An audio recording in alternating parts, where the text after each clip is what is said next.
gbogbo ènìyàn ṣe ti gbọ́ ÒpómúléróTV ti dé bí àṣẹ̀ṣẹ̀ yọ. Bàbá sórí ilé-iṣẹ́ tẹlifíṣàn ìpínlẹ̀ Èkó LTV8 pẹ̀lú ọ̀kan òjọ̀kan ètò Yorùbá alárinrin. Àgbéyẹ̀wò fíìmù, oge ṣíṣe, eré ìdárayá, ìgbé ayé àwọn ènìyàn jàǹkànjàǹkàn, àwàdà àti ìròyìn ìṣẹ̀lẹ̀ lóríṣiríṣi láwùjọ. Ilẹ̀ káàárọ̀ oòjíire Yorùbá lórílẹ̀‐èdè wa àti káàkiri àgbáyé. Ẹ darapọ̀ mọ́ wa ní ọjọ́jọ́ Sátidé ní dédé aago 9 sí aago 10 ní àṣálẹ́ ní ilé-iṣẹ́ tẹlifíṣàn ìpínlẹ̀ Èkó Lagos Weekend Television ÒpómúléróTV. Gbogbo igi tẹ́lẹ̀gbẹ̀dẹ̀ bá fọwọ́ bà dídùn ní dùn.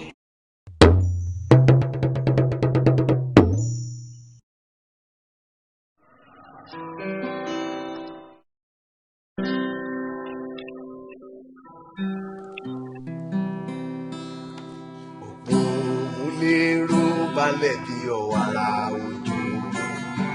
Pàjùbà kanra bàtà tó tó lé aláyọ̀ òrò.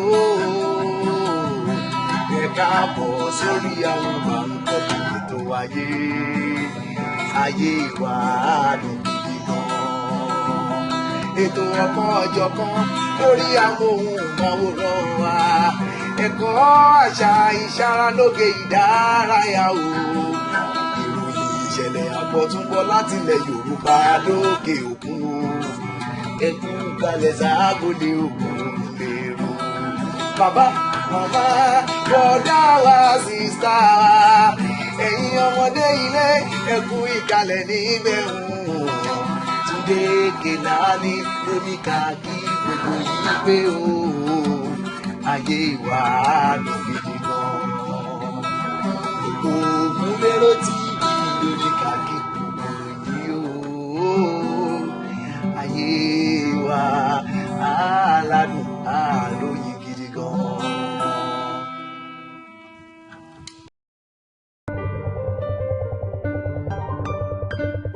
Òpómúléró, òpómúléró, òpómúléró, òpómúléró, òpómúléró, ÒpómúléróTV. Ẹ káàbọ̀ sí ՕpómúléróTV. Bọ́láńlé Bámidélé lórúkọ tèmi. Gẹ́gẹ́ bí ìṣe wa, ọ̀kan òjọ̀kan ètò láti là sílẹ̀ fún ìgbádùn yín lénìí. ÒpómúléróTV sọ̀rọ̀ pẹ̀lú alàgbà Adébáyọ̀ Sàlámì Ọ̀gá Bello. A máa gbádùn ẹ̀ lénìí.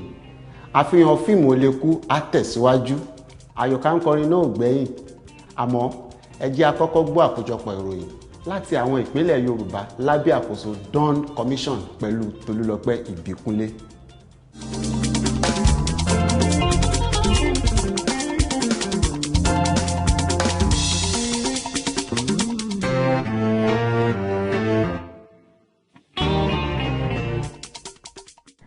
Èyí ni àkójọpọ̀ ìròyìn àwọn ẹ̀ka ìpínlẹ̀ ìwọ̀ oòrùn Nàìjíríà láti ọwọ́ Dawn Commission.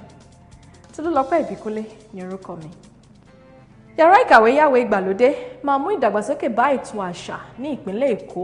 Ìjọba ìpínlẹ̀ Èkó sọ pé yàrá ìkàwé yàwé ìgbàlódé tí àwọn ṣe àgbékalẹ̀ rẹ̀ máa mú ìdàgbàsókè ńlá bá ètò àṣà àti ìtàn ilẹ̀ Yorùbá ní ìpínlẹ̀ náà. Wọ́n tún fi kún un pé yàrá ìkàwé yàwé ìgbàlódé yìí máa ṣí ojú àwọn akẹ́kọ̀ọ́, olùkọ́, atẹ̀wétà àti ọ̀pọ̀lọpọ̀ àwọn ènìyàn sí àǹfààní púpọ̀ lórí àwọn iṣẹ́ ọlọ́kan-ò-jọ̀kan lórí ètò ẹ̀kọ́. Olùbánidámọ̀ràn pàtàkì fún gómìnà lórí ètò ẹ̀kọ́ Ọ̀gbẹ́ni Ọbáfẹ́lá Bank Olémọ̀ tó sọ èyí ní ìlú Èkó ṣàlàyé pé yàrá ìkàwé yàwé ìgbàlódé yìí máa pèsè àyè sílẹ̀ fún gbogbo ènìyàn láti ní ẹ̀kúnrẹ́rẹ́ ìmọ̀ nípa ètò ẹ̀kọ́ lórí ẹ̀rọ ayélujára. Ìjọba gbọ́dọ̀ lè bọ́ 200 ọmọ ilé ìwé ní ìpínlẹ̀ Ògùn. Gómìnà ìpínlẹ̀ Ògùn Ìbíkúnlé Amósù ni ó ṣàlàyé pé ètò ìjọba kan tí a pè ní National Homegrown School Feeding wà fún bíbọ́ àwọn ọmọ ilé ìwé tí ó tó 200 ní ìpínlẹ̀ Ògùn. Ní ibi ìṣíde ètò ọlọ́jọ́ méjì fún National Homegrown School Feeding tí ó wáyé ní ìlú Abẹ́òkúta ni gómìnà náà ti sọ pé ètò yìí máa bẹ̀rẹ̀ ní oṣù kẹsàn-án nígbà tí àwọn akẹ́kọ̀ọ́ bá bẹ̀rẹ̀ sáà ilé ìwé tuntun. Ìdí tí mo fi ní kí àwọn olùdarí ilé ìwé sẹ́kọ́ndírì àti àwọn akẹ́kọ̀ọ́ wọn tọrọ àforíjì fún ẹ̀hónú ipá tí wọ́n ṣe. Gómìnà ìpínlẹ̀ Ọ̀yọ́ Sẹ́nítọ̀ Abíọ́lá Ajímọ̀bí ni ó sọ pé bí àwùjọ kò bá tètè wá ọ̀nà láti ti ọwọ́ ìbàjẹ́ àwọn ọ̀dọ́ bọ aṣọ, wọn ò ní dẹ́kun láti máa hu àwọn ìwà kòbákùngbé tí àwùjọ kò fi àyè gbà. Lẹ́yìn ìpàdé rẹ̀ pẹ̀lú àwọn olórí ilé ìwé sẹ́kọ́ndírì mẹ́tẹ̀ẹ̀tàdínlógún tí ó wà ní ìlú Ìbàdàn ní gómìnà Abíọ́lá Ajímọ̀bí bá àwọn oníwèé ìròyìn sọ̀rọ̀ pé ìdí nìyí tí òun fi ní kí àwọn olùdarí ilé ìwé sẹ́kọ́ndírì àti àwọn akẹ́kọ̀ọ́ wọn tọrọ àforíjì fún ẹ̀hónú ipá tí wọ́n ṣe láìpẹ́ yìí. Àkójọpọ̀ ìròyìn láti àwọn ẹ̀ka ìpínlẹ̀ ìwọ̀ oòrùn Nàìjíríà kò ní jù báyìí lọ. Ẹ ṣé púpọ̀.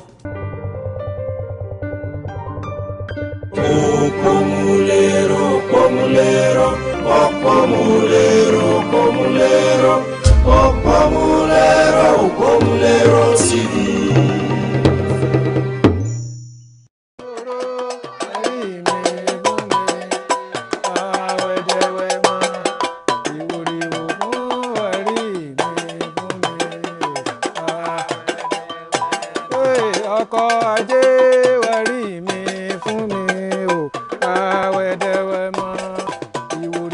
The popular notion of Ifa is that it's a religion of the Yoruba people. But there's evidence that that's a lie. Professor Wande Abimbola was the first person to write, maybe the second to write a PhD thesis on Ifa. In some of his writings, he said there's history in Ifa, that there's nature study in Ifa. That's what he said. But it was very recently I came across Petrarch Pega. He was a cleric of the Methodist Church of Nigeria. He went to the University of Ibadan in 1987 to give a lecture. And in that lecture he said, Ifa is not a religion but contains religion. Ifa is not history but contains history. Ifa is not philosophy but contains philosophy. Ifa is not science but it contains science, and a very profound kind of science. What is a profound kind of science? Science is normally made up of chemistry, biology, and physics.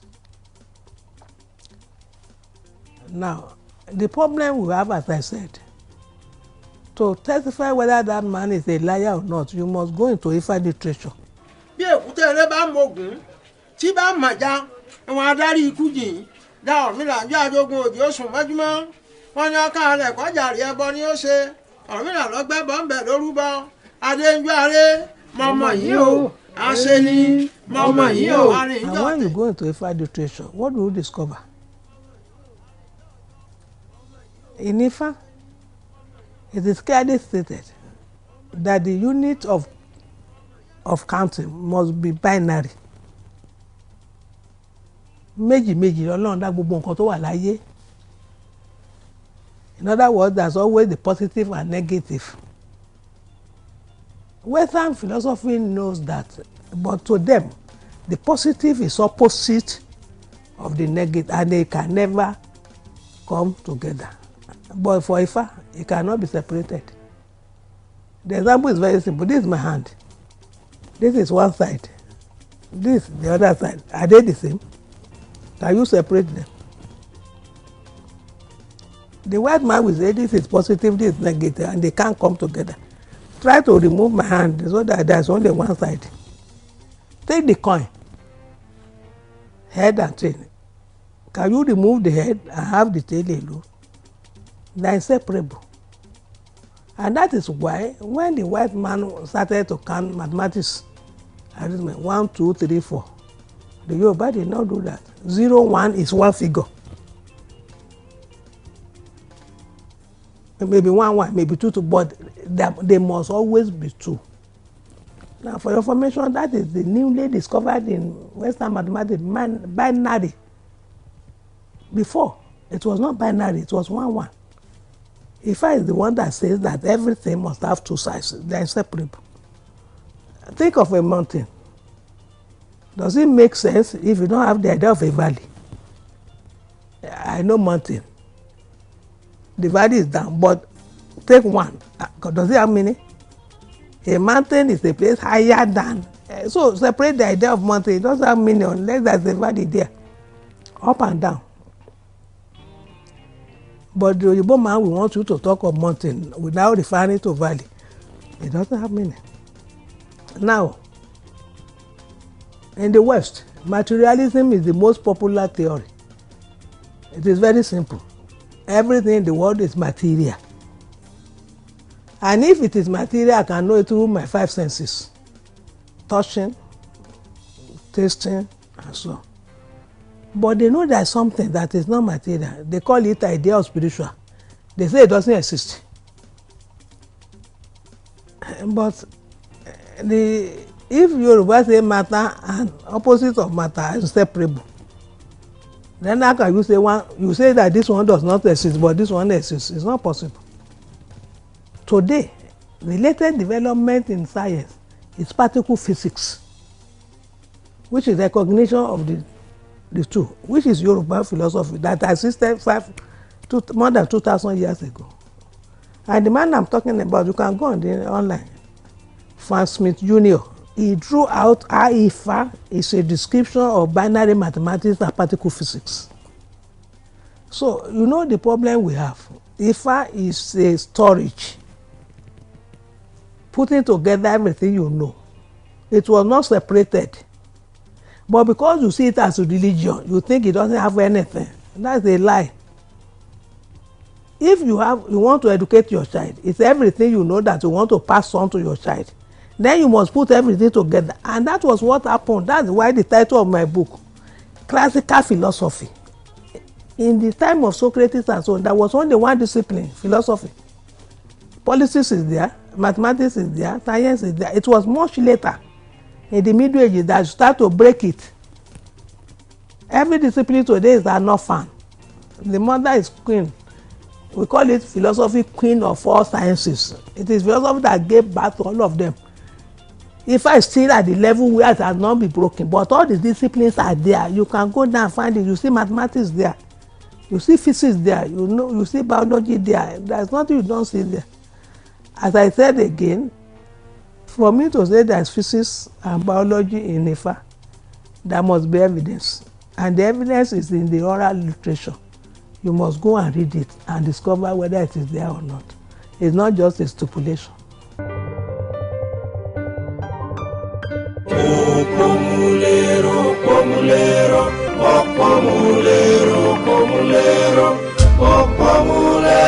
ÒpómúléróTV.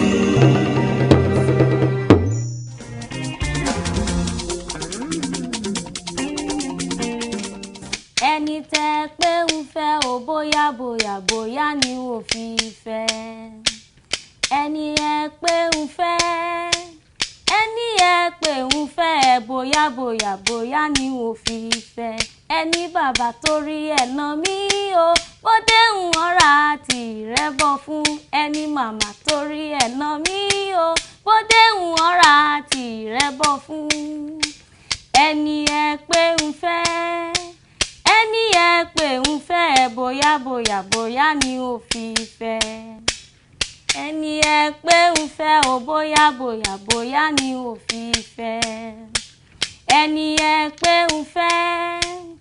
Ẹni ẹ pé ń fẹ́ bóyá ni ó fi fẹ́. Ẹni bàbá torí ẹ̀ nà mí o, bó dé ń ọ̀rá tìrẹ bọ̀ fún. Ẹni màmá torí ẹ̀ nà mí o, bó dé ń ọ̀rá tìrẹ bọ̀ fún. Ẹni ẹ pé ń fẹ́.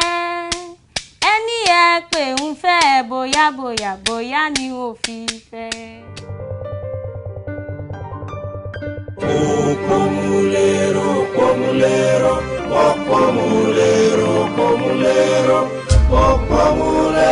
ΟpómúléróTV.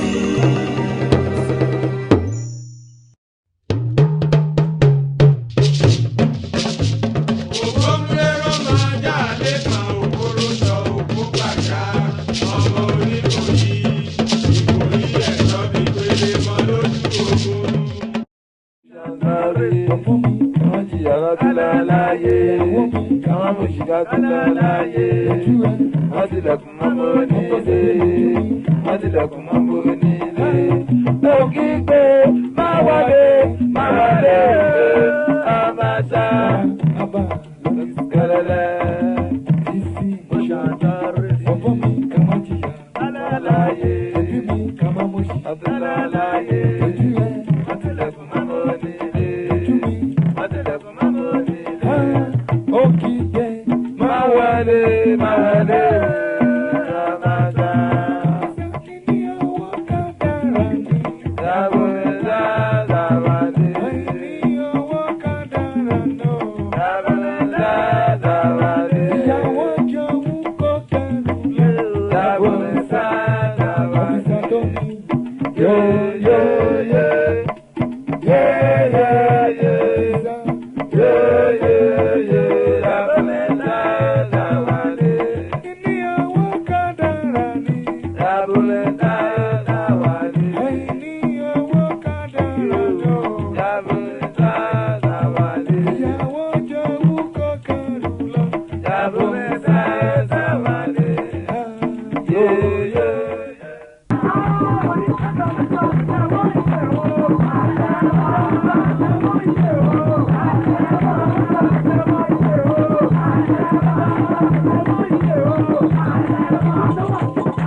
Ní orúkọ Jésù.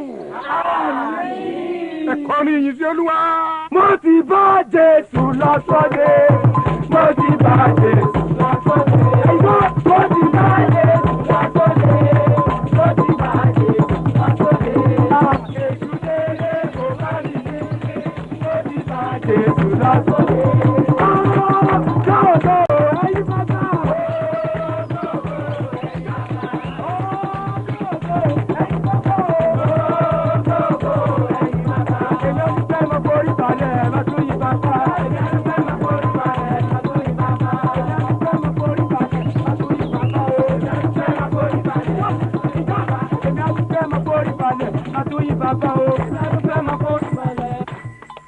Ẹgbẹ́ àdúrà.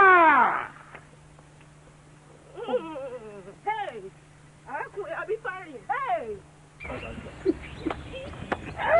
Joshua. Joshua. Ó sì sọ kíní ìdí pátápátá. Gidi náà ni. Ó ń dòun nìyẹn. Ẹ̀mí dín gún mi o. Olúwa máa fún wa ṣe. Ó tiẹ̀ ti fún wa ṣe. Ó ti fún wa ṣe. Àyè kí wọ́n náà darapọ̀ mọ́ wa kó súnmọ́ wa bí o jẹ́ bí bàbá àjọ. Ànumọ̀ inú lẹ̀. Màá mọ wálé kọ̀ọ̀kan.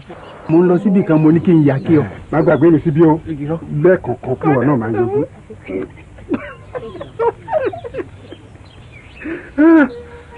Ọkùnrin. Àdúrà.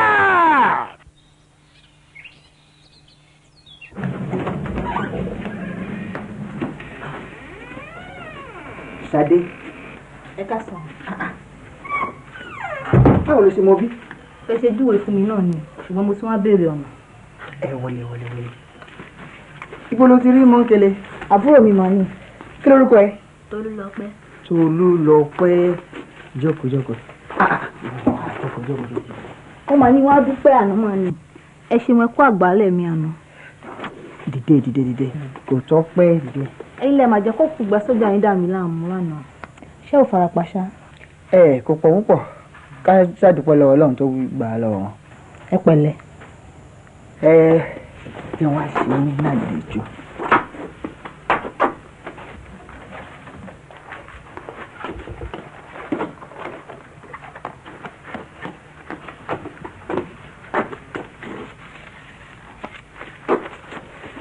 Mo ń bọ̀.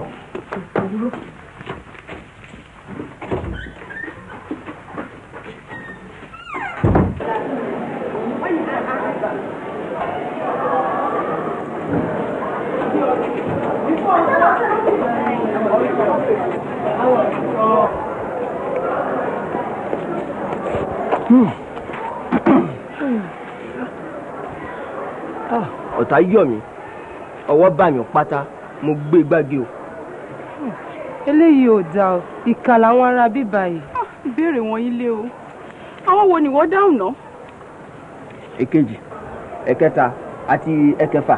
ẹ gbọ́ kí ni wọ́n fẹ́ ká sọ ní èkejì yẹn ṣé ọ̀rọ̀ nípa gbogbo òwe rẹ́rùn ni tàbí àwọn láwo nìkan. àwọn òwe láwo nìkan ni o. èwo làwọn òwe láwo ọ̀hún gan-an. ìwé ètò sọ wípé ẹni tó bá forí tì dópin àfàìmọ̀ kó mọ̀ dà láàrú. mo ná. ó dáa èwo ni ìwọ́nú eléwu ẹ̀tù nínú Baṣọ̀run Gáà. wo mọ́ bà mí lọ́kàn jẹ́ rárá ohun tó ti kọjá ó ti kọjá mi lọ́nà. olùwọ́ wá ṣe é ní Ajani. Ajani odò. Ẹ ti ṣe tán. A ti ṣe tán náà. Ìdánwò parí nìyẹn. Èmi náà máa ti ṣe tán. Tèmi sì kó ìdánwò ẹlẹ́nu kan lásán. ìdánwò parí ṣùgbọ́n kò balẹ̀. Lọ fọkàn balẹ̀. Bóhùn kò ṣe rí abẹ́rẹ́ tàwa lọ kọ́nà òkun tó dí. Àmọ́ ń túká lọ náà mà nìyẹn. ìran kan ń lọ ìran kan ń bọ̀ ọgbà ọ̀rẹ́ ibì kan. Ntẹ́mi tiẹ̀ wá ń rò ní pé lóòótọ́ ìdánwò ti parí ṣùgbọ́n kí la wá fẹ́ máa ṣe kéésì ìdánwò tó dé. èmi fẹ́ fi gbogbo ọ̀la sùn tó bá di ọ̀túnla mo fẹ́ lọ sẹ́kọ̀ọ́ mo fẹ́ lọ gbé ọkọ̀ ìjàpá kan tẹ́gbọ́n mi kan ní kí n wá gbé màá máa fi jayé. ó jẹ́ wálíwálí ó yá tètè lọ gbé ni o ká lè bẹ́ẹ̀ lù ú díẹ̀.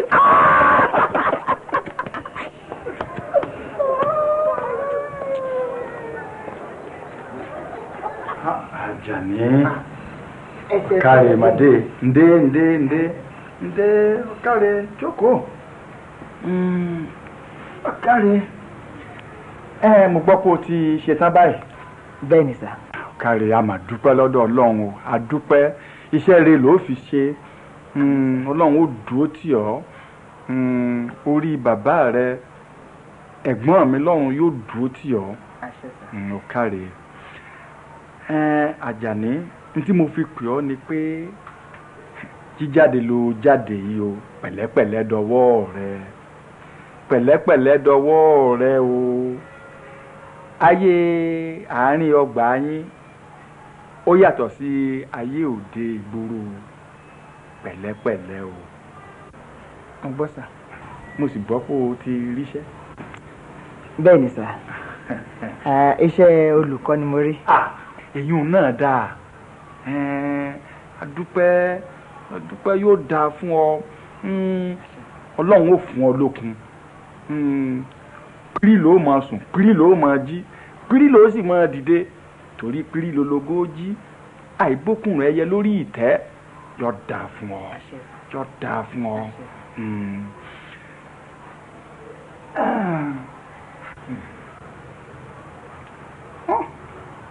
mo rántí ẹ̀gbọ́n mi lónìí ẹkún sì fẹ́ máa gbọ̀n mí àmọ́ òní ìsọjọ́ ẹkún ọjọ́ ayọ̀ lónìí ẹ̀gbọ́n mi ṣe fún mi púpọ̀ ó tì mí lẹ́yìn ó gbé mi lọ́wọ́ sókè mo dúpẹ́. ẹ̀yin náà dẹ́ gbìyànjú ẹ̀yin náà gbìyànjú fún mi púpọ̀ náà ẹ ṣe àdúpẹ́.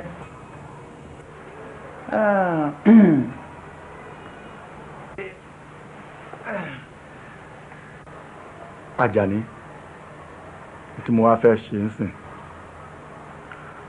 wò kọ́kọ́rọ́ ẹ̀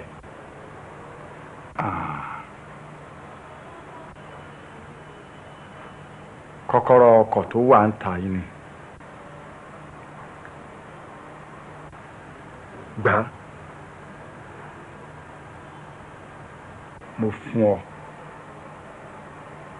lọ gbé kọ́ mọ́ lò ó.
Orí ẹ̀ pé gan ni ó ṣètò yìí dáadáa. Ó yẹ kó jẹ́rìí.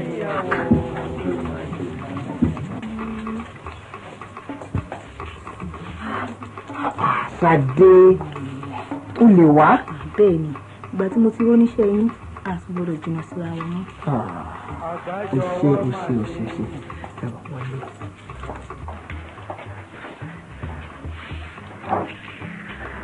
Wọ́n ló ń gbẹ́rù lórí àwọn ọmọ wa ló máa jẹ́. Níbo ló ti máa ń rí àwọn ìkérègbè tó máa ń kó káàkiri àwọn náà? Ìkérègbè? Níbo ló ti rí ìkérègbè? Ọmọ àdúgbò wa ni. Èmi ni mo dẹ̀ pé. Àpọ̀ ọmọ àdúgbò yín náà. Lọ́la.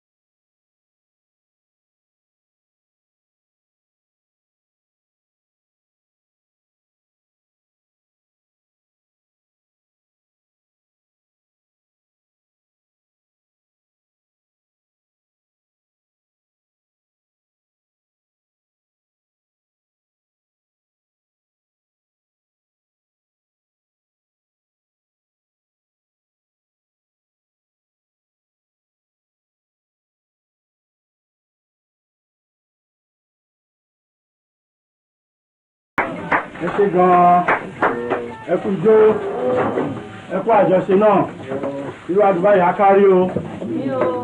Ẹ̀wù wa ni àwòkọ́ mọ ohun tí obìnrin wa wábí lè ní. Ọkọ̀ tí ọ̀rẹ́ wa rà náà, ọkọ̀ náà ò ní forí sọ́gi o. Ọlọ́run Olódùmarè a máa dáàbò bò nú ọkọ̀ náà. Wọ́n ní ẹyẹ kì í fò kó forí sọ́gi. Wọ́n ní fínní ni adìyẹ ń ti oko lè mọ́ bọ̀. Ọ̀dà èmi náà fẹ́ bẹ́ẹ̀. Wọ́n ní kí a fi tó wa létí pé òní nǹkan gan-an aláyẹyẹ òní ó fẹ́ fi ẹsẹ̀ ra ijó díẹ̀ òun pẹ̀lú ọ̀rẹ́ ẹ̀ kan wọ́n fẹ́ jó.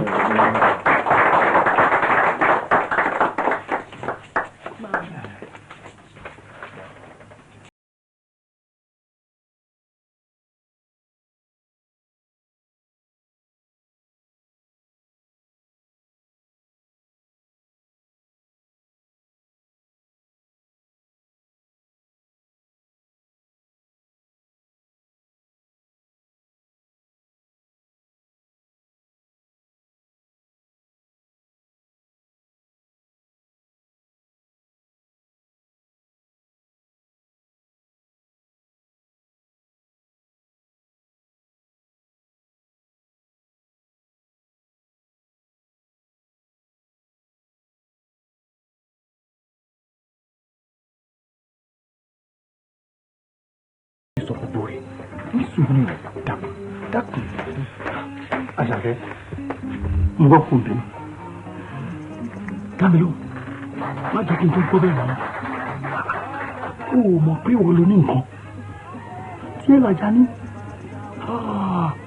wọ́n fi bẹ́lẹ́jà yín lẹ̀ jẹ́ kó máa ṣe tiẹ̀ gbogbo tí mo sọ tí ẹ làjà ní o. ọ̀yà ẹ máa wọlé bọ̀.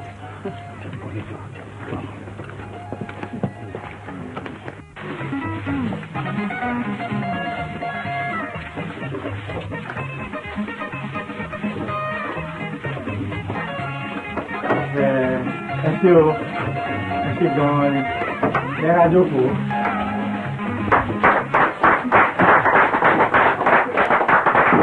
ẹ kú ijó a fẹ́ dá ijó dúró fún ìgbà díẹ̀ náà nítorí pé a fẹ́ fi ọtí sára.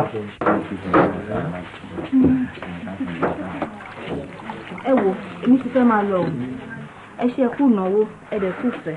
wo ṣàkọ ìbínú ojú dídí ẹ̀ má bínú máa wá wọ̀ ẹ́ ní ọ̀la. ó dàbọ̀.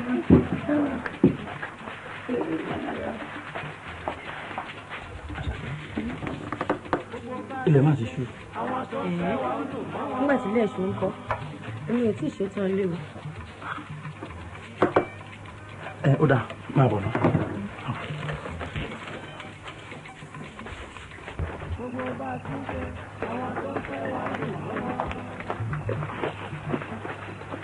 Àṣàkẹ́ dákun gbogbo bí nǹkan ti rí lẹ́nu òun ní fi bínú ni.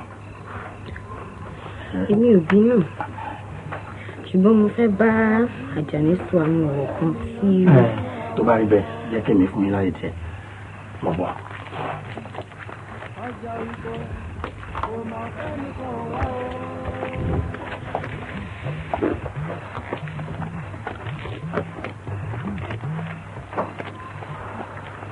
Ó Àjàní tí má sọ pé gbogbo nǹkan tó ṣe lónìí yìí kò dùn mí rárá irọ́ ni mo fi pa.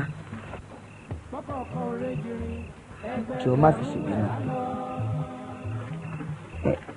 inú ọgbà ilé mi pẹ̀lú ẹ̀ ń gbé ó dẹ̀ lóun fẹ́ ṣèrànwọ́. wo èmi ò fẹ́ ìrànwọ́ ẹnìkan rárá ṣùgbọ́n tó bá fẹ́ fi rẹ̀ ṣọmọ ọ̀dọ̀ ó lè múra sí o òun ló mọ̀ ṣùgbọ́n ní tí mi ti wà bọ́ sọ tẹ́lẹ̀ ọ̀tọ̀.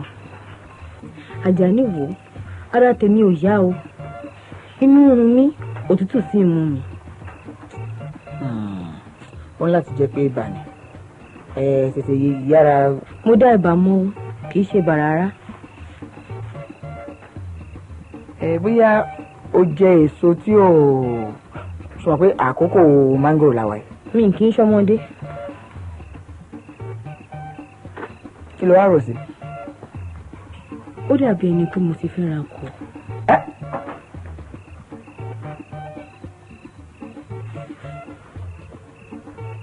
ó dá ẹ lójú.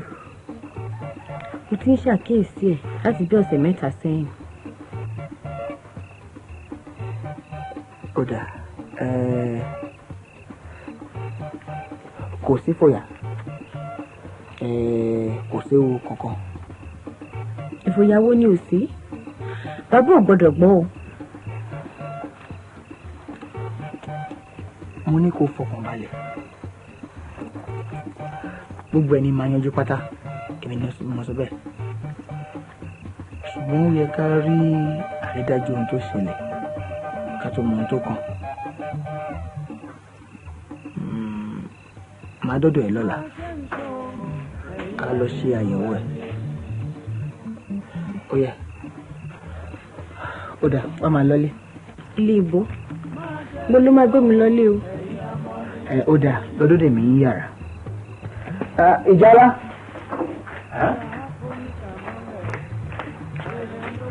jọ bá mi tẹ̀lé dé yàrá. ẹ ti sọ̀rọ̀ tán.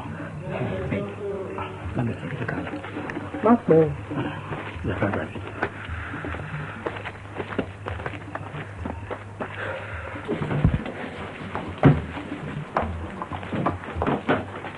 fún mi ó mà ṣe é. ìyẹn ò mà sọ pẹ́. wo ṣé àwọn ìjẹ́rẹ̀gbẹ́ ti gbọ̀nà lé wọn lọ. lọ́la ńbo ló ti rí ìjẹ́rẹ̀gbẹ́. wá bá mi kọ́ àwọn kìíní sínú ọkọ̀ kó bá mi kó wọn délé ilẹ̀ ti ṣú ó sì ti rẹ̀ mí.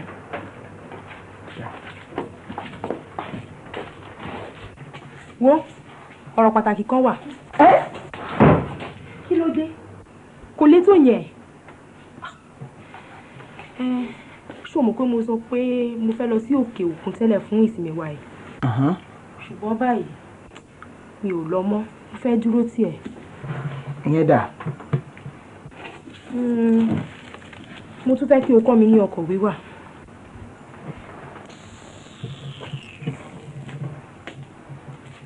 Ṣé ìyẹn lọ̀rọ̀ pàtàkì?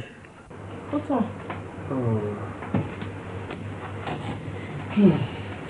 Wo láàárín ọ̀sẹ̀ méjì wá wá ọkọ̀. Ó mà ṣe o.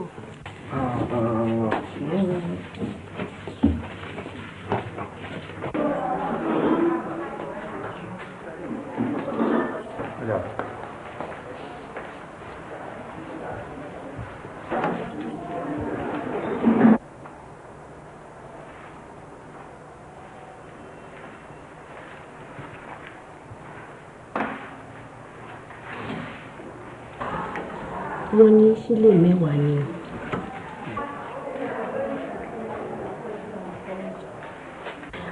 Àti pé orúkọ wo ni kí n kọ? Èmi ò fẹ́ jẹ́ kí wọ́n mọ̀ kí wọ́n àti ìwọlé kọ. Ẹ kọ Àṣàkẹ́ aya Àjàní.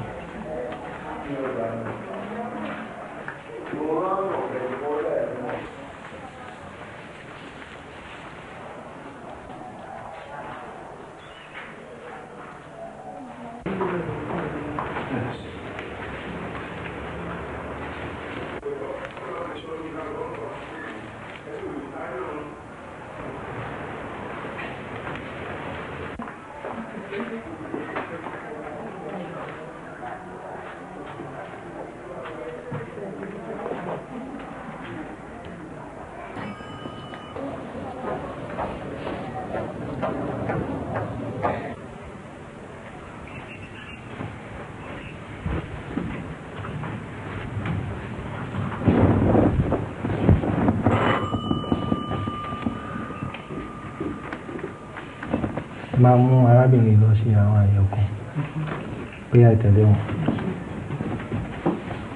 Ẹ ṣe àdúgbò. Kò ní ọ̀gbà.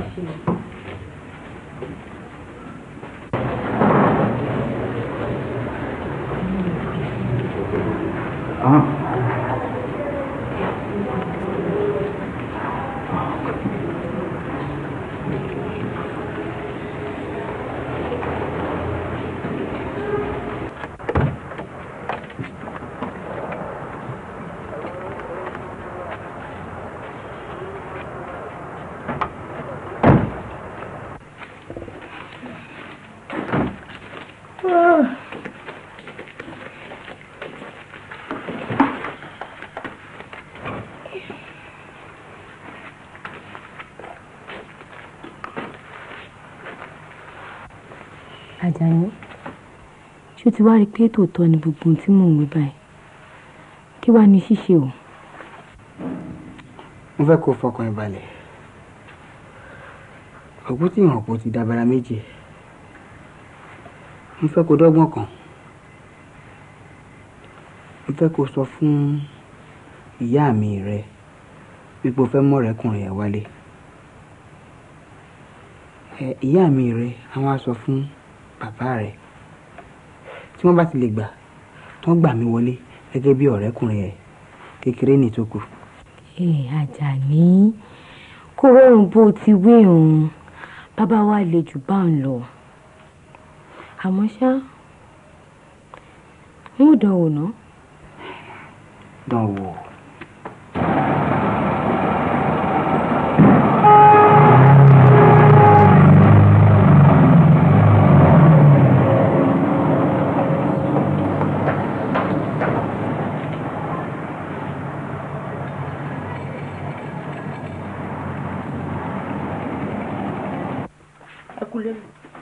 Lọ́lá, ó rí Dọ̀tun ni, ó ṣẹ̀ṣẹ̀ jáde nísìnyí.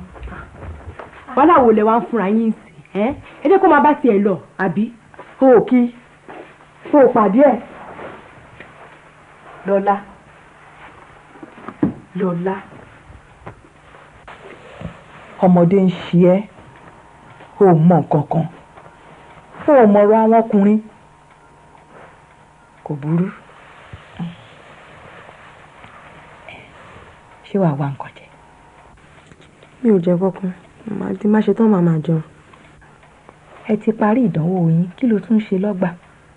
A ṣẹ̀ṣẹ̀ parí náà ni, mo sì láti dúró bóyá màá ráwọn èsì kankan gbọ́.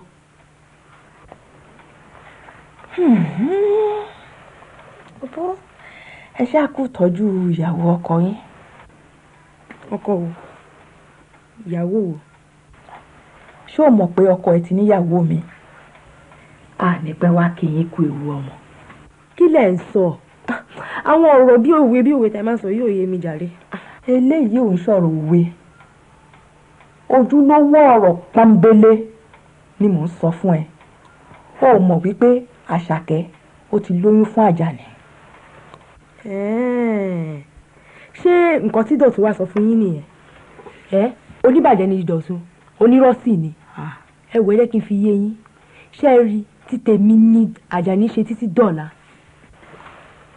Ìyá ò lè rí náà ńlẹ̀ kó ní kọ́ mọ òun kọ́wọ́ bọ̀. Lọ ṣèwádìí káwa mẹ́ntì ń purọ́. Má ṣèwádìí.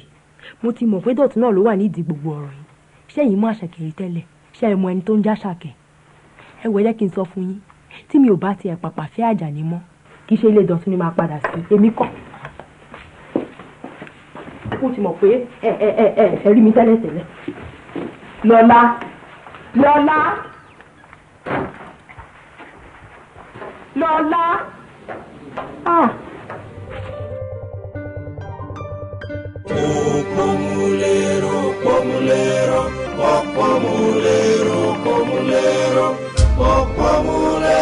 ÒpómúléróTV.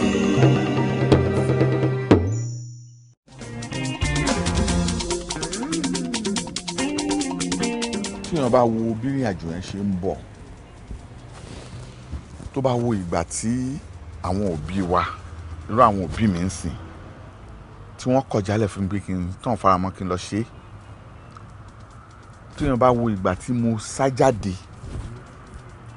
tí mo ń lọ gbé church tí religion àwọn parents mi lòdì sí, pàápàá ìlú Ìlọrin tí n ti wá, mo ń lọ gbé church, tíyàn bá wo gbogbo orin ayé tó wáyé pé mo wà force láti máa ṣe tán ṣe ní church torí ẹni tí mò ń gbọ́dọ̀ ẹ̀ ń gbà yẹn ó ń sọ fún mi pé tó bá lè máa bá wa ṣèsìn bí o kò lè gbé bí o.